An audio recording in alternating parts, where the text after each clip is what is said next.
ជំរាបសួរបងប្អូនទាំងអស់គ្នានេះជាសកម្មភាពថត vlog បែបស្រុកស្រែបាទគឺធ្វើដំណើរទៅកៅត្នោតយកមកស្លហើយនេះជាប្រូតុបនេះគឺពីអ្នកបងតុបគឺដើរទៅកៅត្នោតហើយត្នោតម្ដងនេះគឺស្បូរបងនៅខាងស្រុកខ្ញុំគឺស្បូរខ្លាំងហើយត្នោតដែលខ្ញុំកំពុងកៅនេះគឺជាប្រភេទត្នោតស្រុកខ្ញុំគេហៅថាត្នោត Ice ចឹងណាបងប្អូន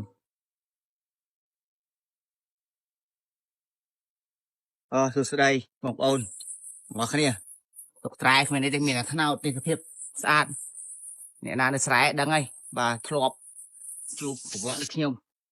នេះគឺធាថ្នោតល្មមហូបប៉ុណ្ណឹងថ្នោតយើងអាចស្លបានឥឡូវចង់ដឹងយើងធ្វើតេស្ត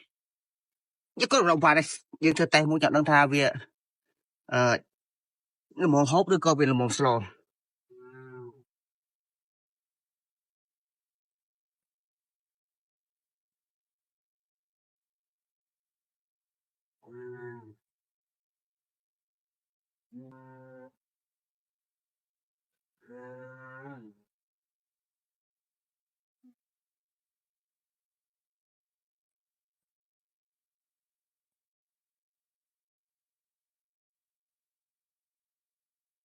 អូសាច់បងប្អូននេះជាស្រ័យដៃនេះអូហើយបងប្អូនទៅរៀនណាដូចមើលសាច់ញ៉ាំបងប្អូននេះទល់ល្មើយហ្មង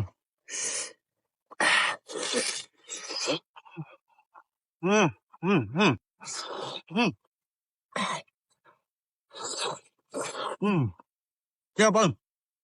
បើចង់បានត្នោតហូបមកខមមិនអ្នកមួយមកចាំផ្ញើឲ្យអូខេ let's go ហើយបន្ទាប់ពីយើងកែត្នោតបានជោគជ័យហើយយើងក៏មករកបន្លែបន្ថែមទៀតបាទគឺស្លឹកដែលបន្ទប់ពង3ហ្នឹងគេហៅថាស្លឹកជ្រេះបាទគឺនៅខាងស្រុកខ្ញុំគេហៅអញ្ចឹងហើយបន្លែធម្មជាតិ QQ បងគឺ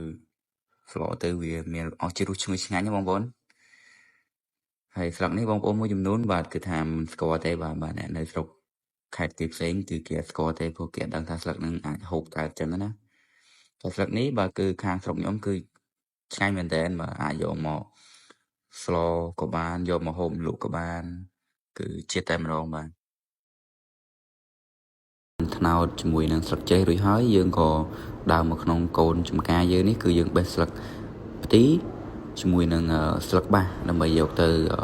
ដាក់បញ្ចូលគ្នាដើម្បីឲ្យមានអស់ជារសកាន់តែឈ្ងុយឆ្ងាញ់អញ្ចឹងណាបងប្អូនបាទនេះជាសកម្មភាពរបស់អ៊ំខ្ញុំក៏កំពុងតែចិត្តត្នោតបាទមើលការចិត្តរបស់គាត់គឺតំណមែនតែនហើយនេះជ្រេះបាទគឺយើងបេះបានស្អាតហើយ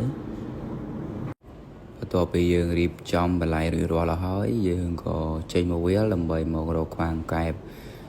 ដើម្បីយកទៅស្លជាមួយនឹងកកូរត្នោតរបស់យើងព្រោះកែបហើយនឹងកកូរត្នោតនេះពិតជាត្រូវរឿងគ្នាខ្លាំងមែនតើបងប្អូនយើងបាទប៉ុន្តែយើងខ្វះមួយថ្ងៃហើយបងប្អូនគឺអត់បានទេបាទបានតែ2នេះឯងហើយដល់ពេលបានតែ2អញ្ចឹងគឺយើងសម្រេចចិត្តថានឹងត្រឡប់ទៅផ្ទះវិញហើយដើម្បីរកមើលម្ហូបផ្សេងទៀតបន្ទាប់ពីខ្វះកែបបានតែ2យើងក៏ត្រឡប់មកដល់ផ្ទះនេះបាទគឺបន្ទប់គាត់ដើរមកដល់គឺគាត់ឃើញមួយមាន់អ៊ំកំពុងទៅប្រេងកឲ្យបាទគឺគាត់ឃើញមាន់អាយ៉ាបាទមើលមាន់ច្រើនដែរបាទគឺកែបមានតែ2ផងឥឡូវគឺសម្រាប់ថាយើងនឹងធ្វើមាន់មួយទៀតដើម្បីស្លជាមួយកែប2ហ្នឹងបាទនេះគឺជាសកម្មភាពរបស់ប្ររិទ្ធបាទគាត់កំពុងថាបោចមាន់បាទត្រៀមនឹងស្លតពីប្ររិទ្ធបោចមាន់រួចរាល់អស់ហើយយើងក៏យកវាមកលាងសម្អាតដើម្បីនឹងវះវាលាងស្មើគ្រឿងក្នុងអញ្ចឹងណាបងប្អូនយើងនេះគឺសកម្មភាពវះរួចហើយបាទមាន់នេះគឺមានពងបងប្អូនយើងមានពង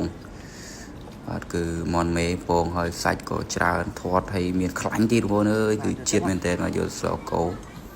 ហើយនេះគឺជាសកម្មភាពកាប់សាច់បាទគឺកែប2ហ្នឹងបាទគឺកែបហ្នឹងគឺមានពងទៀតបងប្អូនគឺពងច្រើនមែនតើបាទគឺពងមកពោះវានឹងប្រហែល100គ្រាប់ទេគឺមាន់កំពងកែបកំពងបាទគឺជាតិខ្លាំងណាអូខេឥឡូវនេះ សម្រាប់យើងបានឆ្អិនរួចរាល់ជាស្ថាពរហើយមើលទៅទំនងមែនតើបងប្អូនយើងអីគឺបន្លែមានទៅដល់រហូតដល់4មុខហើយសាច់មានទៅដល់2មុខគឺសាច់មាន់ផងសាច់កែបផងបាទហើយមាន់យើងធ្វើបន្តិចដើម្បីទុករំលីងវាបាន2មុខអញ្ចឹងណាមើលទៅទំនងមែនទេបងប្អូនហើយអរគុណច្រើនវីដេអូថ្ងៃនេះគឺមានតែប៉ុណ្្នឹងទេសម្រាប់ការលើកលួចខ្វះខាតអីសូមបងប្អូនអធិស្ឋាន